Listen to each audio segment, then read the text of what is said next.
नमस्कार मैत्रिणींनो, यशराज रेसिपीजमध्ये आपलं स्वागत आहे.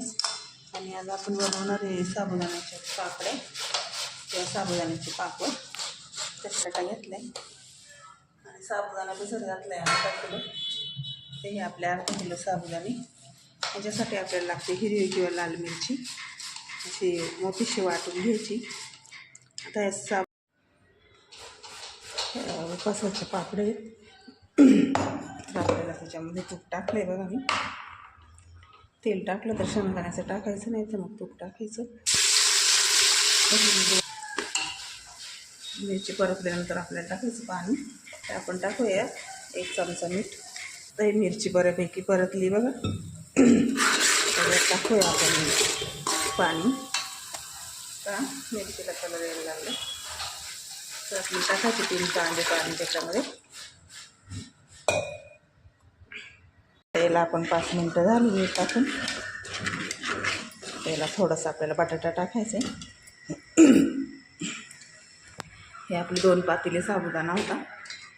तर हे बघा, ह्या डब्याने मी 2 डबे साबुदाणा घेतला होता आणि 4 डबे पाणी ठेवलं होतं त्याला. त्याच्यासाठी साबुदाणा पहिला आपण भिजवून घेतला रात्री 2-3 तास किंवा रात्रभर पाण्यामध्ये भिजवत ठेवायचा. त्याच्यानंतर आपण 1 चमचा तूप टाकून 10-12 हिरव्या मिरच्या वाटून घेतल्या मिक्सरमधून आणि त्या तुपामध्ये त्याची फोडणी दिली. तर ह्या 2 डब्या साबुदाण्याला आपण टाकलं 4 डबे पाणी आणि 1 चमचा पोह्याचा चमचा मीठ टाकलं. आता हे पाणी उकळल्यानंतर त्यात टाकलं साबुदाणा. हे साबुदाणा टाकून आपले 5 मिनटं झालेले. आता आपल्याला टाकायचा आहे बटाटा. तर हा बटाटा मी कापून घेतला आहे छोटे छोटे तुकडे करून आपण. तर हा बटाटा आपल्याला त्याच्यामध्ये टाकायचा. तर हा अर्धा किलो साबुदाणा होता, तर त्याच्यासाठी मी अर्धा किलो बटाटे कापून घेतले. तर आता आपण हे बटाटे त्याच्यामध्ये टाकून घेऊया.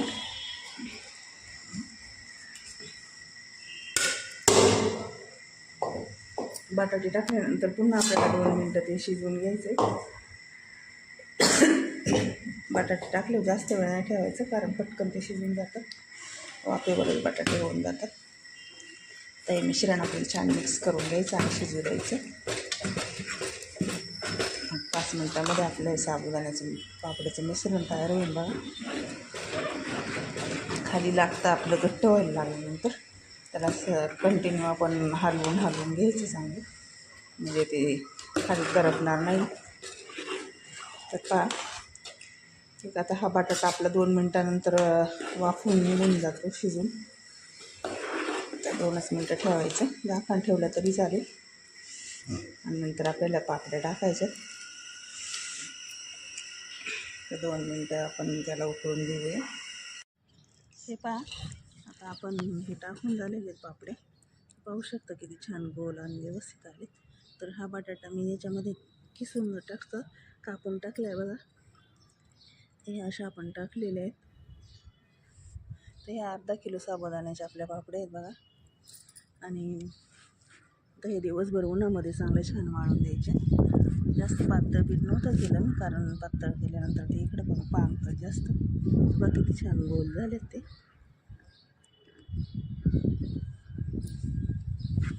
बटाटा जेवढं जास्त टाकू तेवढं छान होतं बघा. इथं पण टाकलं बघा. खूप पातळ नाही घालायचे, कारण त्यानंतर भरपूर वाळल्यानंतर बारीक होतं. उलटी करायच्या की परत वाळत ठेवायच्या. आता आपल्या पापड्या बऱ्यापैकी सुकल्या.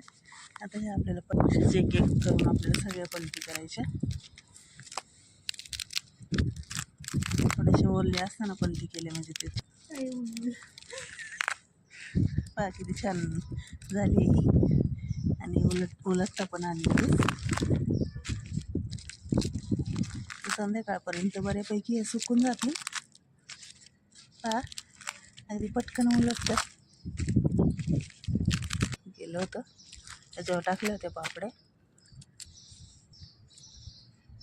छान सुकलीत आता वाळून सुकून. आणि लगेच उलट्या होतात ते, चिटकून नाही बसले काही नाही. आणि खूप पांढऱ्या पण झालेत छान. याच्यामध्ये मी बनवताना थोडीशी तुरटी टाकली होती. त्याच्यामुळे ते पांढरा झाला आहे कलर. आता हे सगळे आपण उलटून टाकूया.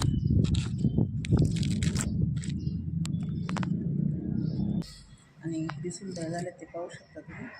बघा ते छान पांढरा कलर आहे त्यांना.